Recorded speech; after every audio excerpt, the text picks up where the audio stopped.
New Hampshire is a small rural state. Not quite 1.5 million people live here. If New Hampshire crosses their minds at all, outsiders largely think of it as a place that's beautiful to drive through in the fall when the sugar maples turn, or as one of those really cold places in New England, or as where they vacationed as a kid on one of its huge lakes. To outsiders, if they think of it at all, it seems like a bucolic, peaceful place where nothing really bad happens. But insiders know it differently. It has all of the issues that plague every other state, including a raging opioid epidemic. If you've ever been touched by substance abuse, and statistics show that virtually everyone in this country has, you know that an opioid epidemic is everyone's problem. People with addiction, families, friends, schools, doctors, nurses, employers, and lawmakers to whom people turn in desperation to fix it, and who, like most of us, are generally ill-equipped to do so. In the mid-2010s, a man emerged with a solution to New Hampshire's problem. His name was Eric Spofford, and he had spent many years of his life struggling with a drug addiction. But he'd gotten clean, and he seemed to understand how to help others with substance use disorder get clean, too. By 2017, he'd built a sizable addiction treatment network in New Hampshire. He was an incredible public speaker with a compelling story. Quickly, he became the go-to addiction expert of the New Hampshire legislature. This is New Hampshire Public Radio reporter Lauren Chooljian. Eric got close with New Hampshire's governor, Chris Sununu. Sununu once said that when he had questions about the addiction crisis, Eric was his first call. At a press conference at GRC's headquarters in 2021, the governor called Eric the best of New Hampshire. You have to find your path of service. How can you give back? Spofford was a hero, a healer of the addicted, a redemption story, and a wildly successful entrepreneur. But in 2020, as Lauren tells it, she received an email about Eric Spofford. Not about how healing his work was, but the opposite. The email was from a clinician at the company's flagship treatment facility called Green Mountain Treatment Center. And this clinician made a huge allegation. She said that the guy who founded and ran that treatment center, he was sexually abusing female clients and employees. So Lauren set out to learn whether this could be true. The result, which includes the clips you just heard, is the series The 13th Step. It's won a slew of awards, including the DuPont, sometimes considered the Pulitzer of broadcasting. What follows here is the behind-the-scenes story of the making of The 13th Step, an investigative series about sexual misconduct in the addiction treatment industry. The 13th Step is a podcast about sexual exploitation of people at their most vulnerable by those who are supposed to be helping them. For Lauren, the story started out as one thing, a quest for the truth about Eric Spofford and more broadly about how people can get away so easily with sexual misconduct in this industry.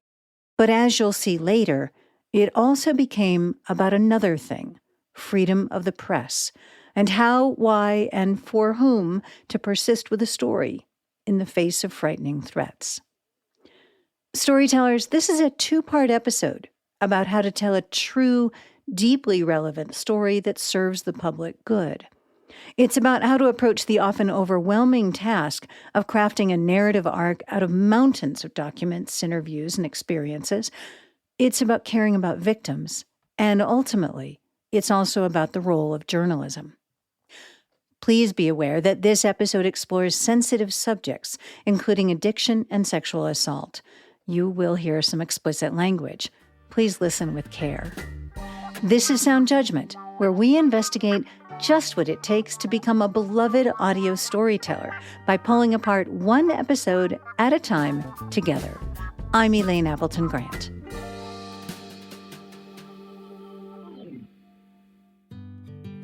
Before I jump in, it's been a long time since I introduced myself.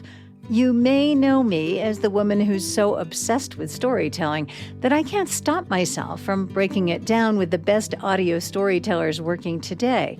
But you may not know what I do when I'm not making Sound Judgment. I run Podcast Allies, a consulting and training company for people and organizations who tell stories to connect, no matter the platform. I consult with mission-driven leaders on podcast strategy and with media organizations on show development and redevelopment. I also speak at conferences and offer a variety of coaching and workshops in effective storytelling, like the art of the interview and how to tap your own identity and talents to engage your audience and keep them coming back. More than anything, I love community based on ideas and great storytelling. If you're listening to Sound Judgment right now, you're my kind of person. A great way to connect with me is to subscribe to my newsletter, Sound Judgment, on Substack. I'll put that link and the link to Podcast Allies in the show notes. Welcome to the Sound Judgment community. Become a better storyteller in audio and beyond. I want to be perfectly transparent. I'd been hearing about the 13th step for a long time, how incredibly compelling it was, but I couldn't bring myself to listen to it. There's substance abuse in my family. I'm intimately familiar with the crises and the helplessness it creates. I wasn't sure I wanted or needed to listen to a whole series that would bring me back into those feelings again. I'd also reported on the opioid epidemic a long time ago, in New Hampshire, actually. Maybe it's all been enough. But then the umpteenth person told me just how good the 13th step was. I gave in, and listening to the first minutes of episode 1, I understood why. I was hooked. So finally, I invited Lauren Chooljian and Allison McAdam, the 13th Step story editor, onto the show. Take a listen to that beginning and notice what I noticed. This series puts the women who are attempting recovery, who are trying to get their lives back from addiction, at the center of the story. Yes, the 13th Step does explore hard things, but hope is present. So you get there. What do you remember? Green Mountain is a completely different vibe that I'm used to. Like, it didn't feel like treatment. But I remember I had my first real God moment there because the view is incredible. Actually, it was really cool. One time, somebody was having a really tough time, and so we all had the idea, hey, Mary Kate, can we go down to the helicopter landing pad and watch the sunset? And she brought us down. We all screamed from the mountain, and it felt so good. It was like a movie. We just sat there and screamed. It was really cool. That was really cool. And I remember that moment. I was like, if I didn't believe in God before watching the sunset and this view, I do now. It was like that. It hit me. You know what I mean? Because it's I didn't make that. I didn't make the sun. I don't, water the trees every day. Again, that spirituality is just finding anything that's bigger than me. And it was very easy to see something larger than me in front of me there. Did you like thinking about all this stuff again? Yeah. No, it is. It's good because I, for the last few years thinking of Green Mountain, it's very difficult to not think of Eric. Talking about that allows me to almost see it without him. It's almost like a shadow. It's his shadow isn't there while I'm thinking about it right now, which is nice.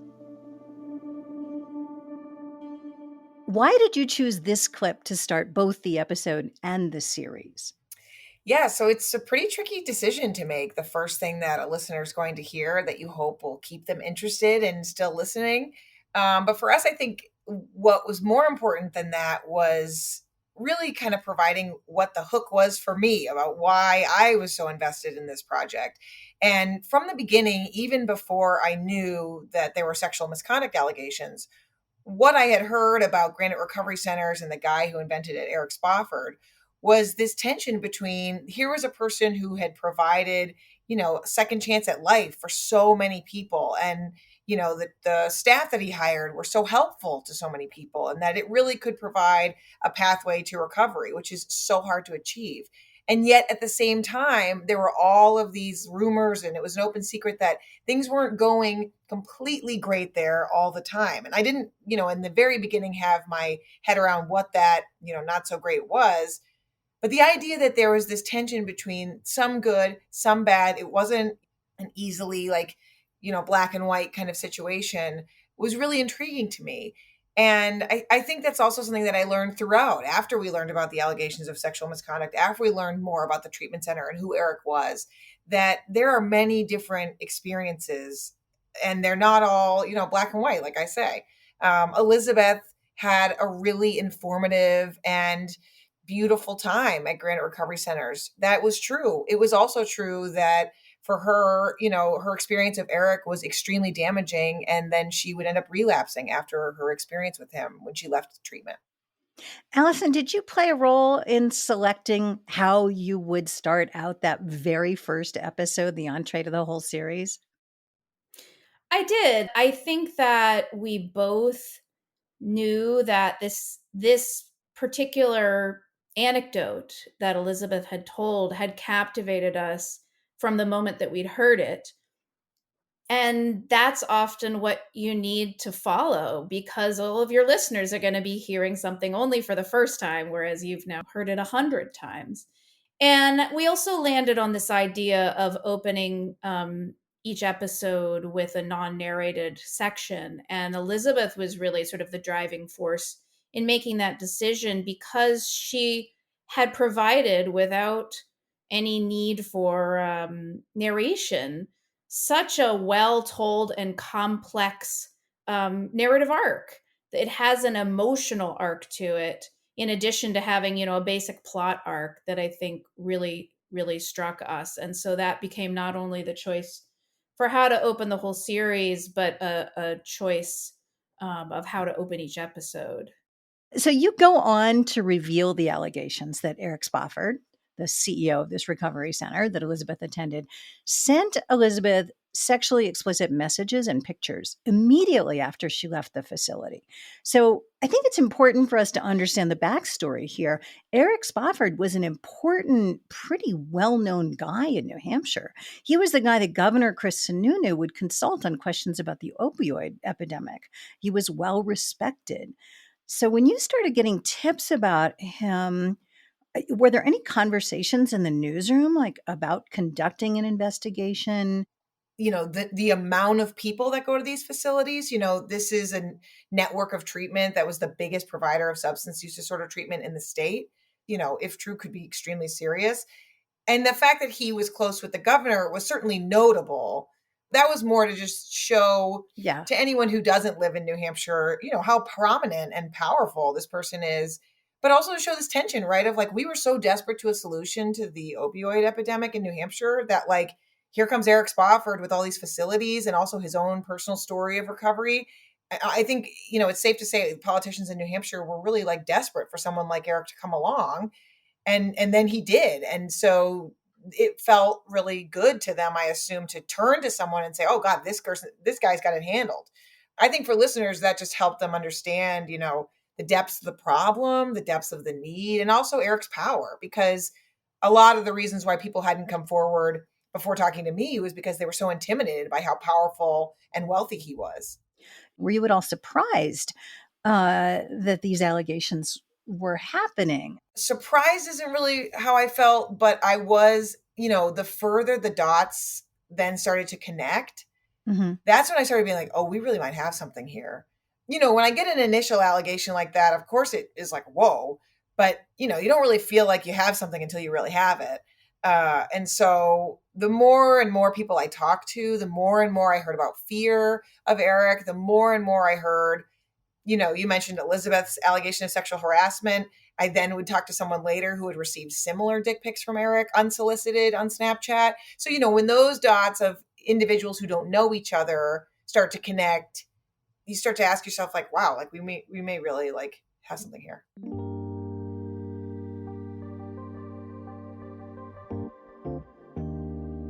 Ages ago, the first episode of Sound Judgment ever, in fact, I talked with Stephanie Whittleswax, who co-founded Lemonada Media and who produced and hosted the gut-wrenching, beautiful podcast Last Day. Stephanie's really thoughtful, but she's also really funny. And we wound up talking about the importance of finding one question that drives your story forward.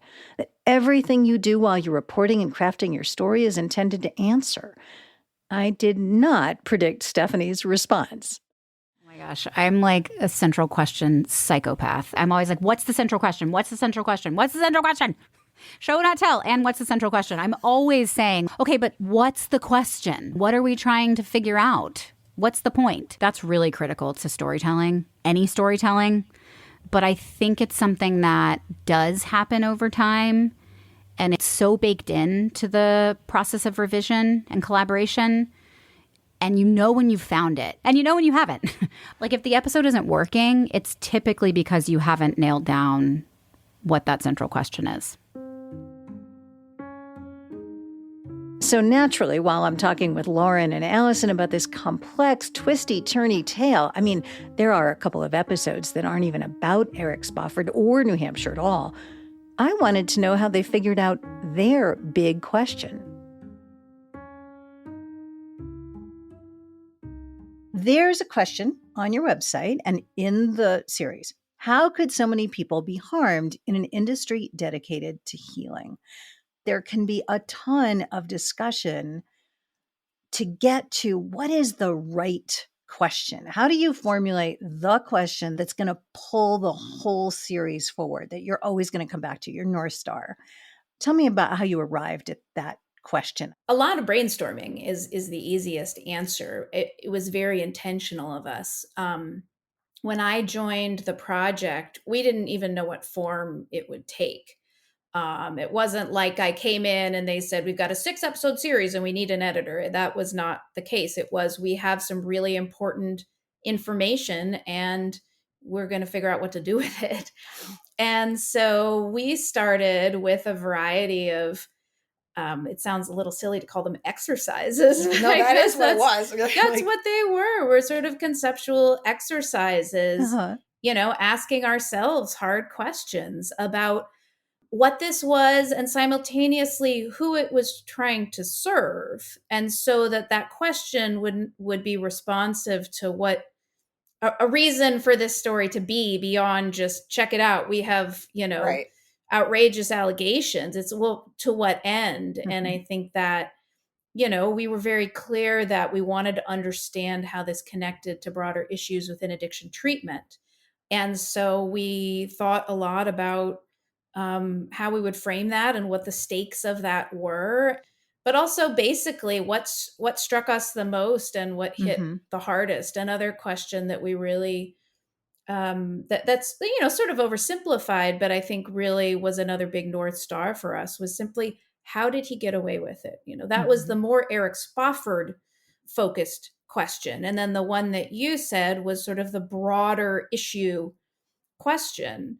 And that organized a lot of our thinking as we move forward. But it took, we had a whole list of questions, and then there were comments in a Google Doc. I like this one. This one sounds, a lot of process. Yeah. Yeah. Oh, it's a lot of Google Docs, Elaine. That's all. Lauren really loves a Google Doc. Yeah. And I'm with her on that. A lot of coffee or what? Oh, I don't drink coffee, actually. Oh my gosh. So what's the drink of choices? You're like sitting on Zoom going, I don't know. Well, we also drink a lot of seltzer, but I do drink tea. I will cop to that. But no, it is a huge mental exercise. I think that's totally right, Allison. And I think, for us too, I work at NHPR, it's a member station. And so while these were obviously really important local allegations that we needed to get out for our local audience, I work on a team that tries to create projects that are also interesting outside of New Hampshire. So a lot of our mental gymnastics was also about how do you serve both audiences and how do you broaden out a story that maybe starts in a local place but is relevant for anybody. And in the first episode, we really got that kind of served up on a platter, which was that we had someone call me with another experience with Eric Spofford, but she was the one who connected it to, well, you know what this is, right, Lauren? This is 13th stepping.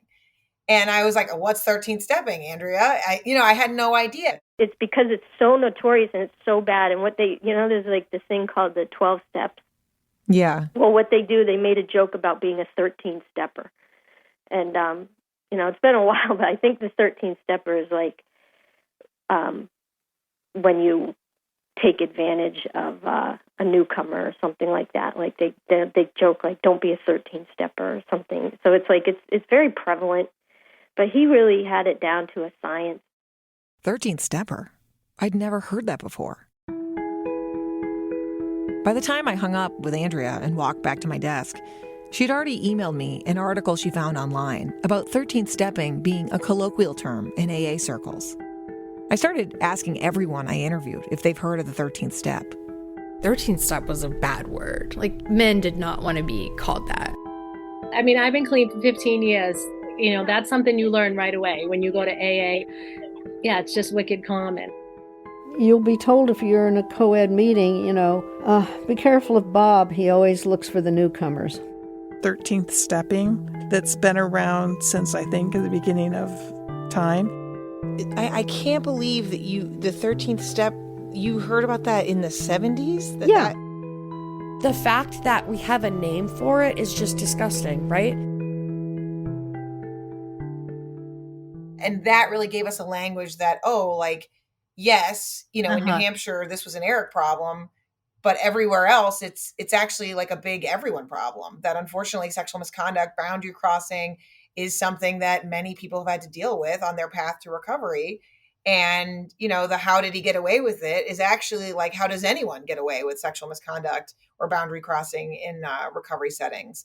And so that really helped all of this fit into a larger puzzle of this is everybody's problem. This isn't just an Eric story. I think to the degree that I could generalize, there's too many podcasts out there in the world. If we're going to make something big, it really needs a reason for being beyond we've got the reporting or someone wants us to make something or, and it should have a real reason for being and a clear sort of driving purpose. And I just find that it's really, really hard to figure that out if you're already way deep in a project. Mm-hmm. But if you can be thinking about that from the beginning, even if it's going to change and it's going to be an iterative process and you'll realize things along the way, if you can start thinking that way from the beginning, I think you end up with a much better story in the end.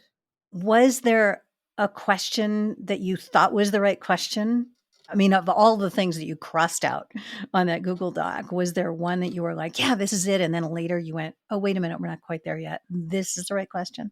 No, I think we were pretty clear. So, yeah. I mean, trust me, there's loads of iterations in the process, but I think we were pretty clear about what we were doing and why. But I had this long doc where I would just kind of take notes on, meetings we had or conversations we had. And I wrote it up at the top of the doc and highlighted it in yellow so that whenever I kind of felt that I was too much in the weeds, I could literally look up there and see the words North Star. Mm-hmm. And, there were a couple random things and an inspiring quote up there for me, but I kept it small, and that was useful for me. What was the inspiring quote? Our lawyer, who was absolutely marvelous. I don't know how you do a project like this without a great lawyer, was really helpful sometimes in reminding us of the most basic stuff, which is that the best defense is truth. Remember when I said how striking it seemed to me that Lauren centered the women in this story, not Eric Spofford? That choice was directly related to their central question: how could so many people be harmed in an industry dedicated to healing? Well, to understand that, you first have to understand the depth and meaning of this harm, and probably not just understand it, but feel it. We're learning how high the stakes are for these women, which is a critical foundation for the rest of the series. The surprise was that Lauren was also learning the particular pain sexual misconduct causes if you've just entered recovery. With transparency as their watchword at every step, we, the audience, learn what this is like right alongside Lauren. I also just want to add, Lauren mentions talking with Jason and Dan as well as Allison. Jason Moon is another NHPR reporter. You might know him from the blockbuster show Bear Brook. Dan is Dan Barrick, NHPR's news director.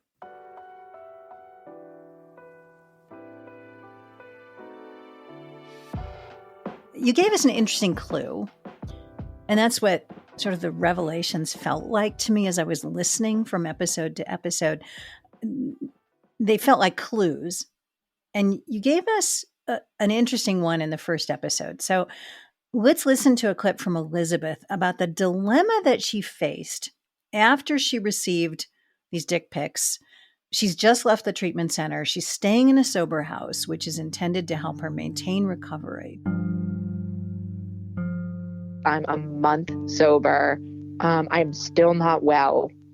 I'm still really delusional, and I'm really, really, really vulnerable. A girl who's month sober does not love herself yet, does not even know who she is, does not feel any validation from anything within herself, right? So I felt special, if you will. I felt like this man that has presented himself with all this power and prestige and money, which has been shoved in my face for 30 days, wants me. So I must be good enough. That's kind of like, if I'm being honest, it's really embarrassing to admit, but that's kind of where my head naturally went to. Until this moment, I didn't understand the vulnerability of new sobriety. I remember listening to Elizabeth so hard through the phone, not just about the messages, but the particular complexities around early recovery. We hear about sexual misconduct in so many places, so many industries, but there is a unique danger here. Like, I was the lowest I've ever been because I had no, heroin, the best way to describe it is like the worst solution, but my only one when I'm using, right? Like, it blocks whatever void I'm trying to fill. It blocks all that shit. So the most vulnerable an addict can be is in new sobriety, because all those emotions and vulnerabilities and weaknesses they have, and they've been numbing with drugs and alcohol for years, it's now stripped away. So now they're just, it's like in the army, somebody went out with no protection. A soldier with no protection. I guess my first question about this great clip, and also your statement at the end, was there a conversation about choosing or not choosing to include your epiphany, Lauren? You know, if you think back to how the reporting process works, you're collecting, and then, we know all these things, and now we have to decide the order in which they arrive. And I feel like there was never any debate over that Elizabeth would come first, because Elizabeth doesn't only say, I was sexually harassed by Eric Spofford. Elizabeth does like incredible work of educating people about early recovery and the vulnerability of it. Of course, there's so much people don't understand about addiction, but what we hear about the most is how awful active addiction can be on a person, and how vulnerable they are when they are actively using, and the, lying that might happen in order to get that substance so they feel better, or the many, facets of that disease. We hear a lot about that, but we don't hear as much about, once you're on that path to hopefully achieving recovery, what it's like in your body and in your brain in those moments when the substances are gone and when you're trying to reclaim your life in this new phase, and how awfully vulnerable it can be. I also felt like it would be helpful to the listener to know that, like, I also learned a lot about early recovery from her. I have a lot of people in my life who are either in recovery or, trying to find it. And, I don't pretend to know everything about it, but I'm pretty familiar. And this was all like, wow, she is putting this into words that really helped me understand the power of this moment. And so that, without question, like, we knew really needed to be in there. I'll just add one quick thing here, which is, since you're asking about how you shape an arc. Yeah. Through a fairly extensive process, because we had so many different themes and threads and characters and, anecdotes that we wanted to fit into this series, we did a lot of brainstorming about what were the key characters and plot points, but also themes, and in what order should they come. And we all landed on the idea that explaining this phenomenon of early recovery was the essential starting point. Mm-hmm. And we knew, it was an easier decision to make because we knew we had that tape from Elizabeth. It felt like it was really the core of the sort of early moment in the arc.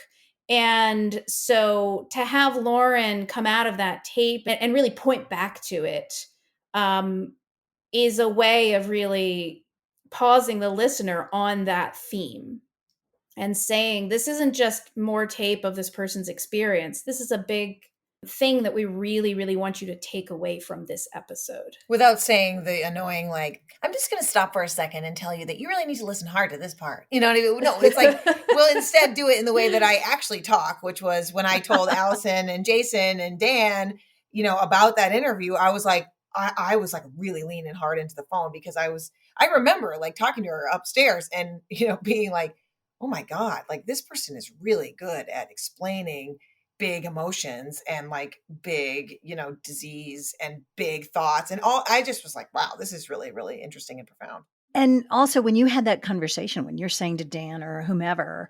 wow, listen to what she said. I mean, it sounds like it was very sincere. Like, I understand now how it might feel to be in early recovery in a way that I didn't understand it before. Oh yeah, it's a big part of my process to like cut tape and show it to people. Like if I'm really like taken by something or something really makes me laugh or I feel like it's doing something that I haven't heard another person do in the reporting process yet, everyone is made aware. Like I'm texting clips left and right. So that's a big part of my process, is not just for me to feel something while I'm interviewing someone, but then to see how my team, you know, reacts and takes it in. Let me tell you how I reacted to it when I was thinking about it. And there are people in my life who deal with substance addiction. And so I'm very familiar, even having been so familiar with it for so long. I was like, oh, that really was beautiful in the way she described it and in the way you revealed your sort of greater understanding of it. And I thought, well, this goes a long way to addressing sort of the stigma and the stereotypes that a lot of people have about people with addiction. And I thought maybe that was intentional. Well, I will say, of course, we thought about stigma the whole time and wanted to tackle it head on. And we did that in a lot of different ways. You know, we talked openly about the language that we were going to use and not use. You know, that was intentional. For example, we said straight out in the show that you're not going to hear me as host use the word addict because that's like the first word most advocates would want you to like drop from your vocab. However, like I'm not here to police people who are like in recovery, if that's what they call themselves, and that's in the tape. You know, Eric calls himself that. Like we weren't going to like beep it out or something. You know, and so we wanted to like engage with why as well. So we were open about that. And we got a lot of great feedback about that actually. But similarly with, you know, spending so much time about the vulnerability of early recovery, like I say, like it was essential for understanding why sexual misconduct is just so exploitive in that period. So we had to have that. But I also think, you know, as a greater understanding of addiction, it ended up being important. I had a person tell me that her brother had died of an opioid overdose. And she told me that she was just so taken by the time we spent, because that was one of her big learnings with her brother, was that like, they had no idea that, you know, when you first engage with addiction, you think, okay, well, we'll just kick this like opioid to the curb, or we'll just get them to stop drinking and then it'll all be over. And what this woman had told me about her brother was like, no. Like it was a really scary, vulnerable time and we didn't know it till we were in it. So, you know, if we can provide that as part of the listening experience, that's great. But I think the core reason why we needed it in there was because that is like essential to understanding how sexual misconduct can happen. And also why it's so hard to come forward. You're not like in your full right mind. And the idea that you would know who to go to and how to go to them and to not be intimidated about going to somebody publicly about what had happened to you. I mean, it's just not going to happen. So a bit later in the first episode, you include this narration. For every 10 people who could benefit from addiction treatment, only one will get it. 1 out of 10 people. Elizabeth was that one. It's not news to anyone in the recovery industry that there is not enough treatment to go around. And yet it was the CEO of a treatment center, the person who gave Elizabeth this rare and free opportunity, who allegedly harassed her. It definitely definitely, like 100% set me back in my recovery. It's almost like it brought me right back to the real world. A few weeks after Eric started messaging her, Elizabeth says she relapsed. Relapses are common for people with substance use disorder. It's part of the disease. But Elizabeth says, who would know better about the unique fragility of early recovery than Eric? Eric is in recovery from opioid addiction. Eric started a treatment company. I mean, not only is he an addict, he works with addicts, right? Like, that's his job. Like, he sees it on a daily basis. I don't doubt in my mind for a second he didn't know what kind of emotional and vulnerable state I was in. So the recitation of these bald facts acts sort of like a gut punch. What did you want the listener to understand that the average person might not have understood before? Where that lands is like an exclamation point onto Elizabeth's story. You know, that stat does a lot of work. It not only reminds you of the stakes of the addiction crisis in this country, but it also reminds you how difficult it is to get someone to treatment. Never mind, like, that they would be harmed further once they got there. That's obviously bad.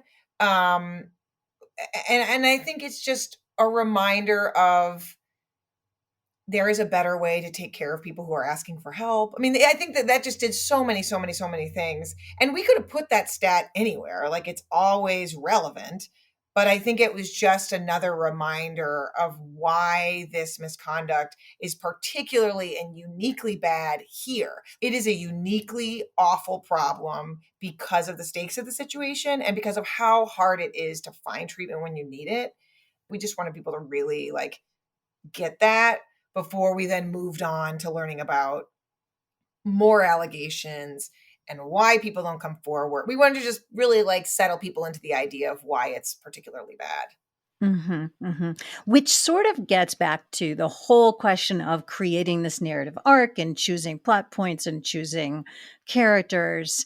Allison, talk a little bit about, you probably create a narrative arc when you first sort of go, I think this should be a series. You create, I'm assuming, the beginning of a narrative arc, and then you probably change it along the way. How do you tackle that big problem at the very beginning? There's a million different answers to the question. I think a lot of it is trial and error. There may be other editors and producers out there who've found a much more linear way to do this, but I think one of the challenges is to really break it down into little pieces and smaller challenges. Where do you begin?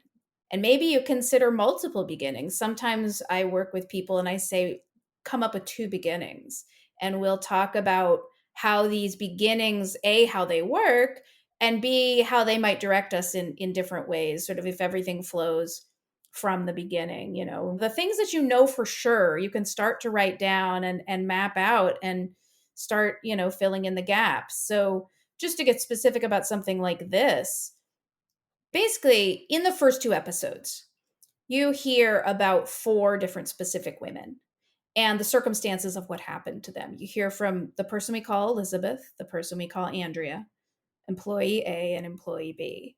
And part of the challenge, going back to this issue of how do you make people want to listen and keep listening too, is I don't think you can just say, all right, next episode, now another allegation, and then drag listeners through another harrowing story. And so you need to be moving forward in some bigger or thematic way. And so I think that was a really big challenge for us in figuring out which allegations go where and for what reason. Because by the end of episode 2, our goal isn't just to now have accumulated 4 allegations. Our goal is to have moved thematically through early recovery and then sort of inside the organization. And so the people you hear from in episode 2 are women who worked there. And you're starting to understand this aspect of workplace sexual misconduct as well, and how it might connect in this industry to misconduct towards clients. And the other thing that we've done there is really completed the story of Eric Spofford, and so we've now accumulated more than just allegations. And it's hard. I would say episode 1 had more rewriting than episode 2 in the end, but you never know that for sure sometimes until you make your best guess about an outline and storyboards. And then you kind of finally say, all right, we just got to sit down and start making this. Well, and certain pieces were like, there were certain things about each of those women that made the order kind of fall into place in a way. Like we were saying that you had to hear Elizabeth first to learn about early recovery. We also needed to hear from Elizabeth first because employee A actually is not a person in recovery, is not a person who has dealt with substance use disorder. She worked for Eric. But in order to talk about the larger issue here of sexual misconduct, in early recovery, you needed Elizabeth first. But if employee A came after Elizabeth, you also learned, as I did, how their story is connected, that they both received similar Snapchats. And employee A was sexually assaulted in the workplace. The third story of employee B, she also alleged that she was sexually assaulted by Eric. So it's like there were echoes of stories that happened because we put them in a certain order. Andrea had to come in the first episode because she's the one that teaches you not only was she alleging sexual harassment from Eric, but also saying, what this is, right? This is 13 stepping. This is a bigger phenomenon outside of Eric Spofford. Each of these people really played an important role in getting to the next one. Which is just what we'll do now. Like Lauren and Allison, we'll use this episode as the foundation that sets the stage for the rest of our story, our behind-the-scenes look at the making of the 13th step. That continues next week in part 2, where you'll learn more about putting together the intricate puzzle pieces of a long narrative series. You'll learn more about standing behind your reporting with listeners, with sources, and for Lauren, in court. And you'll learn more about the crazy things that happened after Lauren first published the allegations. Someone had thrown a rock through my parents' basement window, shattered almost the entire thing. And when she and my dad went outside to see the damage, that's when they saw the garage doors. On one of my parents' bright white garage doors, someone had spray painted the C word. The second garage door just had a letter C on it, like someone started to write it again but stopped. But first, in every episode, I leave you with takeaways. Here are just a few of today's. 1. So much of this episode is about creating a North Star with figuring out the best central questions. Alison McAdams said it best. There's too many podcasts out there in the world. If we're going to make something big, it really needs a reason for being that goes beyond we've got the reporting or someone wants us to make something. It should have a real reason for being and a clear driving purpose. That's hard to figure out if you're deep into the process. Think about the central question at the beginning. You'll end up with a much better story in the end. 2, to figure it out, ask yourselves these hard questions. What is the story? Who is it trying to serve? To what end? How does it connect to broader issues? What are the stakes? And what struck you the most? What hit the hardest? 3, consider whether your story is an end unto itself, say, only for a local audience, or whether it's what Lauren calls an everyone problem. The story about Eric Spofford was a New Hampshire story and a New Hampshire problem, but sexual misconduct in the addiction treatment industry, that's an everyone problem. When you can center your story in a broader context, it increases its relevance to a larger audience. But don't make the mistake of trying to shoehorn a story into a big issue. That never works. 4, set the stakes for your characters as early as possible. Lauren does this in a couple of ways. First, she shows us just how vulnerable a time early recovery is. That's a personal epiphany that she shares with us, and by sharing a fact also. Elizabeth, the first client we hear from, not only says the messages she received from Eric, quote, set her back in her recovery 100%, but she relapsed just a few weeks later. By the way, Lauren reports the fact that relapse is a part of the disease. Lauren also shows us the stakes for tens of thousands of people when she shares the statistics on how few treatment centers there are and how hard it is to get into one. As listeners, when we hear those high stakes at the top of a story, we get invested in learning what happens. And that makes us continue listening to one episode after another. 5. Figuring out the narrative arc of a series is messy. As Allison says, it takes trial and error. If you're finding it difficult, you're in good company. Give yourself a break. The messiness is the process. 6. A few tips for how to solve the narrative arc problem. First, take small bites. Don't try to solve the entire thing at once. Second, they brainstormed their key characters and plot points, but they also brainstormed the themes and in which order they should come. And 7, the best defense is the truth. In the end, I hope this behind-the-scenes piece inspires you to take on your own investigations and to persist in the face of hard work, trauma, and resistance. At a time when journalism itself is under fire, we must realize just how important this kind of journalism continues to be. That's all for today. Please follow Sound Judgment so you don't miss part 2 coming next week. And if you liked this episode, you'll love learning more about how New Hampshire Public Radio's document team, that's the team that Lauren is on, decides which projects to greenlight in the first place. That's in my episode from last year with senior podcast editor Katie Collinari, How to Pitch an Audio Documentary and the Unusual Origin of a This American Life Story. I'll put the link to this story and other resources into the show notes at soundjudgmentpodcast.com. I'd love it if you would leave a review for Sound Judgment on Apple Podcasts. I don't ask very often, and it would really help other people find this show. Sound Judgment is sponsored by Podcast Allies, LLC, a consulting and training company that helps you become a better storyteller in audio and beyond. Thanks to Tina Basir for podcast management, Audrey Nelson for production assistance, and Kevin Klein for audio engineering. Sound Judgment is produced by me, Elaine Appleton Grant. See you next time.